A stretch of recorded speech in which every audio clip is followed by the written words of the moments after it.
This episode of SpectreSoundStudios is brought to you by Morally.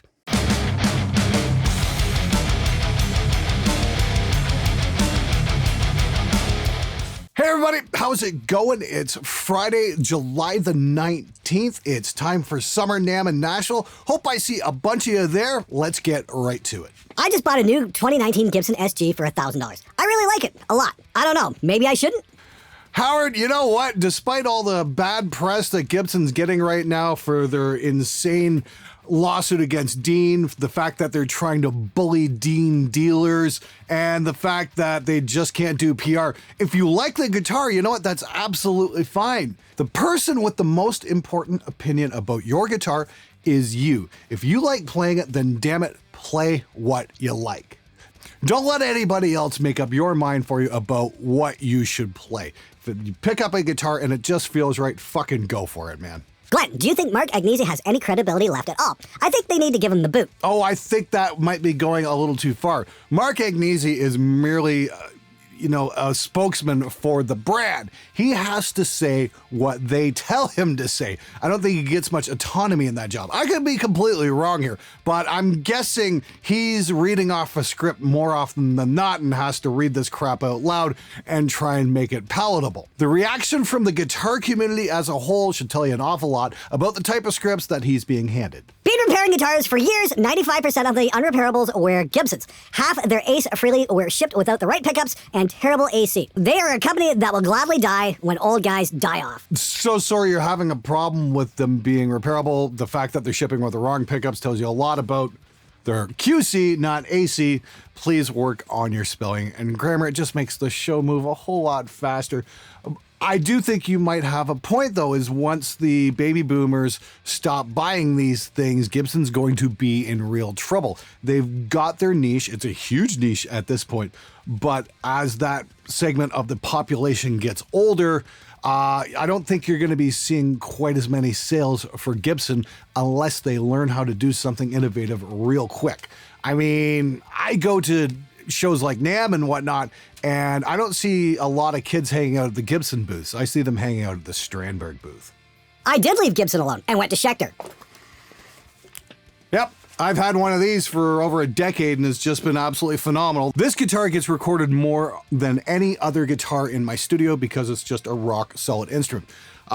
My first experience with Spectre really came from a record I was doing. The guitar player had brought in a Spectre Tempest, and I was so impressed with the guitar. I went and crossed over into Detroit that night to Guitar Center, because we don't have them here in Windsor, and found this C1 Hellraiser, and yeah, just picked it up, and it was just absolutely fantastic. So yeah, there you go. You guys want an amazing guitar that will definitely give Gibson a run for its money in the quality department. Yeah, check out Spectre. Best advice for someone who wants to be a session/professional bass player. I have no idea what that Cyrillic says at the end, but I'm guessing it says fuck you, Glenn. Anyway, yes, let me paraphrase John Barrowman. My wife was a big Torchwood fan, and we went to Fan Expo there a couple of years ago, and he was giving a speech. And a kid asked him, do you have any advice for somebody who wants to be an actor? And he said something very similar to this. I'm just going to tweak this a little bit for the music business, but best advice I ever heard given, that's for sure. Be on time, know your parts, be easy to work with, and don't waste anyone's time. And most importantly, and this is what separates the amateur musicians from the professionals. When you see a pro-level band playing together, when the song stops, the playing stops. There's no noodling, there's no goofing off, there's none of that crap. Amateur bands are notorious for that. I remember, doing live sound setting up for a gig, and I'm trying to get the mics up, and the band, the guitar players just set up their amps and just start wailing away, and I'm like, for fuck's sakes, guys, can you give me half an hour?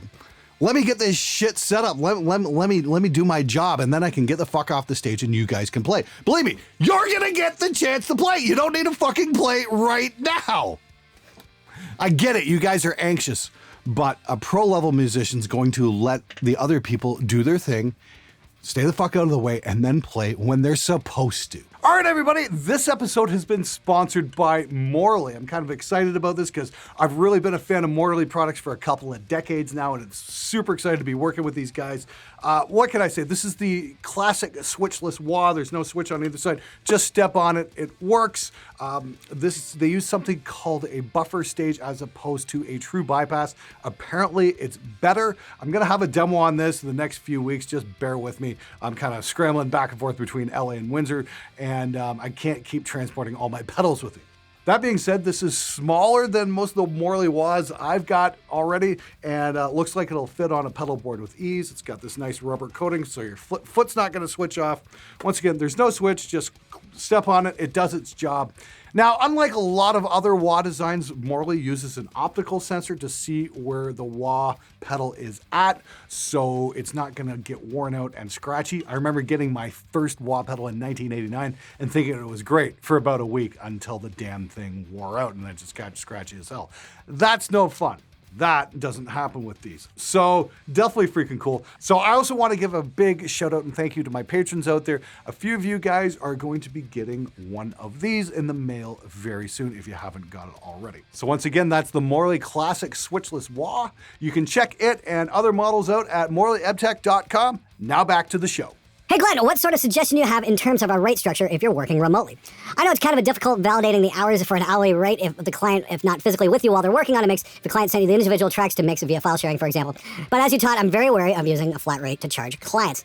How would you go about setting up a rate system for remote work where an hourly system won't exactly work? Thank you, Lauren. Okay, that's a valid question. You know, usually when I'm working with band, I charge by the hour, especially, when I'm mixing. All I've got is my reputation. If the band thinks they're being billed unfairly, there's not much I can do. All I can do is bill fairly and say, hey, look, this is how much I think this is going to take. This is what it's going to cost. And then if they want recalls and extra stuff done, that's going to cost more. Now, a flat rate are a really bad idea when the band is coming into your studio and tracking. A flat rate for mixing might work a little bit more appropriately as long as the band understands that you are going to charge extra for recalls. So if you get a mix to a point where they're happy with it and then they come at you a couple days later and say, well, hey, can we change this? We really want this changed. Just make sure they know it's going to cost them more, and you shouldn't run into too many problems. At least in theory, but we are dealing with musicians after all. How do you deal with latency issue? RME, baby. Best drivers for the PC on the market. You can get these things down to almost no latency at all, and they sound absolutely phenomenal. So if you're having a lot of latency issues, save up for one of these. The Babyface, it's absolutely fucking stellar. And if you can't afford an RME and you don't know what the hell's going on, make sure you've got the ASIO drivers going and not the MME. I'm going to assume you're on Windows. I think Apple's got their driver shit together just a little bit better than Windows does, especially when it comes to audio production. Glenn, I have to reinstall Windows on my computer, but I don't want to lose all my VSTs and saved projects in Reaper. Do you have any advice? Well, it's really easy to migrate your projects off of Reaper. No problem at all. Just save as, and there's a checkbox where it will migrate all the files and whatnot into a directory, and that's fine. You can also save all your Reaper settings. You want to hit up the Reaper forum for that. There's all kinds of information on that. Now, as for saving your VSTs, you probably are going to have to reinstall those on a new version of Windows. So if you didn't actually pay for those VSTs, it might be a bit of a chore to get them all back up and running. That's why you pay for your VSTs, kids. Hey Glenn, I love the drum tones you get in your demos, but do you have any tips on getting a more raw tone like Slipknot or Korn had back in the early days? Also, what kind of snare tone do you prefer? A beefy 80-90 snare tone or a high-tuned piccolo tone? Thanks, much love from Finland. Well, hey, man, I'm really not the right guy to give that kind of answer. The Slipknot drum sound's not really something I've tried to cultivate. I'm more into British Steel and Peace of Mind, that kind of thing, or Corrosion of Conformity, Blind. Those are my ideal drum sounds. So if anybody's got some advice for our friend Prokin, hey, please feel free to leave a comment. But yeah, I like the bigger snares, that kind of thing. Also go check out Kai's Blues for the Red Sun. Killer drum vibe on that record as well. Hey Glenn, I'm in high school and been wanting to start a metal band. The only problem is that people at my school plays an instrument but doesn't like the music that I like, or they like the same music but fucking sucks at playing any instruments or doing vocals. I do play both lead and rhythm guitar, bass, and drums. So should I keep looking for people in town and have the same taste as me, or should I just start a one-man band? Thanks for reading this and fuck Gent. Well, let me tell you something there, kid. The thing is, you're never going to run into a bunch of people who have exactly the same taste in music that you do. I remember I was in a band with one guy, a guitar player once, and he says, one day I'm going to find the right people for my band who are into exactly the same thing I'm into, and it's going to be awesome. Well, guess what? He never found those people, and even if he did, it would have been the most boring thing on earth. Different tastes are what breed interesting stuff. When you get different people into a band situation who might like different styles of music, when you start combining that, you find you form your own sound. So maybe unstick your head from your ass and start working with other people, and you might find something really fucking cool. Glenn, do you ever do an SMG fan meetup? Hey, Jorge, thanks for asking. I've done a couple in LA. I haven't done one in a while. Usually we hit up Grill 'em All in Alhambra because that place is just super cool. It's like a heavy metal themed burger joint. So I might do one of those again in the fall, but today's Friday at Summer NAMM, and I'm thinking on doing one on the Saturday. Might do a lunch meetup at some point. So if you guys are in Nashville, you want to hang out, do a meetup, hang out for like an hour or two at lunch, please follow my Twitter at SpectreMG, and I'll do an announcement of where it's going to be and what time. That's, once again, if you're in Nashville, you want to come hang out and just shoot the breeze for like an hour or whatnot, get some of that fucking awesome Nashville cuisine. Follow my Twitter at SpectreMG. Hey Glenn, new subscriber. I recently started getting into composition, so not a proper musician nor a recording engineer. I downloaded Pro Tools for making demos and just realized the engineering part is no joke. So my question is, how much should I worry about this stuff if I'm still going to have it re-recorded and professionally mixed anyway? Should I invest in proper recording setup knowing this is really not needed at this stage? Also, since I started watching you, I noticed how bad most YouTubers' audio is generally, so fuck you Glenn, you just ruined the rest of YouTube. Well, thanks for the compliment. Yes, you're right. A lot of YouTubers' audio really does sound like shit. I guess I should do a few more tutorials on that, how to make your YouTube audio not suck. As for your other question, if you're just going to a studio anyway, don't worry so much about the recording. I'd be more worried about the performance and getting that right. Just throw a recorder up at the end of the room. You can get one of those cheap Zoom recorders for like $100 or something like that.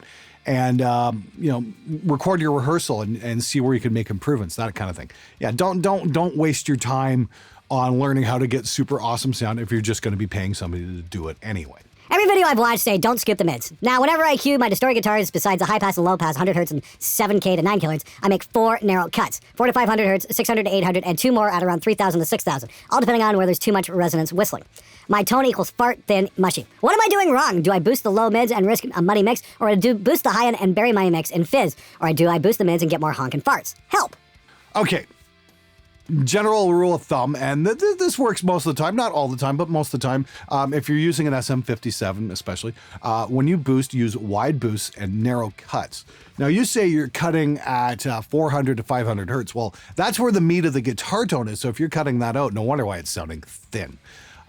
Leave your 4 to 500 hertz alone. If you are going to cut, do real narrow notches. I mean, super narrow, and only like 2 or 3 dBs. You don't need to be doing a shit ton. For the most part, though, you should be able to just mic something up and leave it alone, and you should be fine. The other thing is you're cutting right around, 7 to 9 kilohertz? Yeah, I asked Ulrich Wild about that, and leave that shit alone because that's where the air is, especially in the 10 to 11 kilohertz range. I always find myself maybe boosting that up by a dB or 2, just a real gentle shelf. Another place to look at boosting would be somewhere in the 2 kilohertz range because you're going to get some bark there, and you're going to want to cut right around 4 kilohertz, just to get rid of some of that fingernails on a blackboard sound. Try that, but do very sparing EQ moves, just a little bit here and there, and don't overdo it. And if it's still too fizzy, turn your gain down. You'll find the tone will get a whole lot bigger. Hey Glenn, just a question regarding feedback issues. I played through a Lady IRT 120 head and have a Maxon OD808 and Boss NS2 to boost it for high gain. Normally, I don't get any feedback around one noise when I use a guitar with EMG active pickups. When I use a guitar that has passive pickups, I have several, and it doesn't matter if they're wound or not. There is an insufferable high-pitched screeching feedback that comes out of the amp when I'm palm muting or not playing when the volume is just on the guitar. Just wondering if there's been an issue have you come across and it's been easy, cheap fix, like a new pedal in the chain or turning something up or down. Cheers for Shitty Scotland! You, sir, need the cock blocker gate. This is something I've been working on with the same guys who developed the Steel Panther Pussy Melter, and it's just phenomenal. Henning Pauly has a demo on it, and this thing really does its job. So it works. It's a 2-stage gate. It'll work on your input signal, but it also mutes your amp through its effects loop. So when you stop playing, it stops everything. It's just awesome. So yeah, you're using the Boss NS2 as your gate, but that's only a single staged gate. Instead, the cock blocker is a 2-stage gate, and that's going to make all the difference. This is going to be out in a few weeks. It's going to be up on my online store. I'm just getting everything together with this. It's going to be freaking awesome. We're going to be doing like a 90-day pre-order thing for it. So I'll be, updating you guys on the whole progress of what's going on. But you want to get an awesome gate pedal that's going to be considerably less than some of the others out there. I think this is going to go for about $199. As opposed to some of the other high-end gates, which are like in the $300 region or something insane like that. This is definitely going to be serious bang for the buck, and it's the best pedal ever that doesn't do anything in terms of making noise. Hey Glenn, I'm the guitarist for my church and we live stream the services. When we go back and listen to music, it sounds like 7 different people playing, singing at the same time, at the same tempo, usually, but not really like a band playing a song. I've been working on increasing musicianship, so at this point I'm thinking it's a mix or a bandwidth issue. Thanks for the info over the years, and fuck you from Tacoma. Well, you're playing church. I mean, have you ever thought of maybe praying to sound better? I mean, prayer works. Yo, Glenn! I use Reaper for my band's demos before we hit the studio. We find it's the best way to make sure we're ready to record a finished product, but I just started making interludes between our live sets. I'm struggling to find free instrument VSTs. I know you get what you pay for in this case, it's free. But I don't want to start paying for them until I get good at making them. And fuck you, Glenn, keep up the good work from Over the Pond, UK.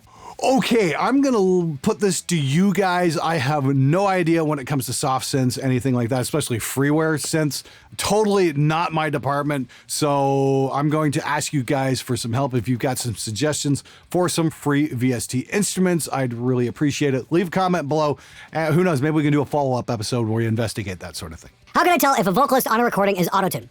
I really liked Helion Prime's first album, but my friend says the singer sounds pitch corrected. I had no idea. What should I be listening for? Well, you can go put on records that were recorded pre-1995 and listen to how the vocalists sound on those, and then go put on some modern records. You should be able to tell the differences pretty quick.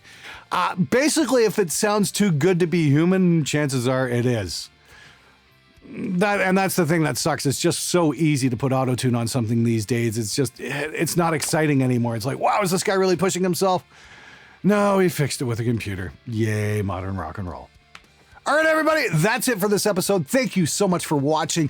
Make sure you're subscribed, hit the notification bell, all that good stuff. Just want to give a shout out to this episode's sponsor, Morley. Love their products. Really excited to be working with those guys. And of course, don't forget, we've got the Cock Blocker Gate coming out in a few weeks. This is going to be a lot of fun. It's got the greatest graphic ever. Maybe we can throw up a close-up of it somewhere here. And once again, I'm going to be in the Nashville area on Saturday, so I might be doing a meetup. Keep an eye on my Twitter. Until next time, take it easy.